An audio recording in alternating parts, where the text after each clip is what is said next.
I'm gonna do is I'm gonna click menu,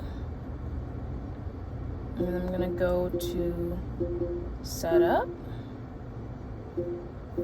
We're gonna go to Bluetooth, and it says no Bluetooth devices are registered. Would you like to add one? I'm gonna say yes.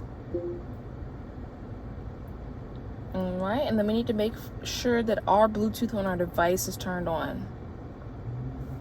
As you can see here, my phone pops up. So now we're waiting to see if the codes match. We're going to click pair.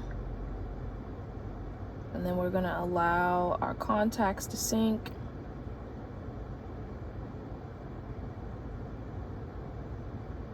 Alright, and then now you can see that we're connected.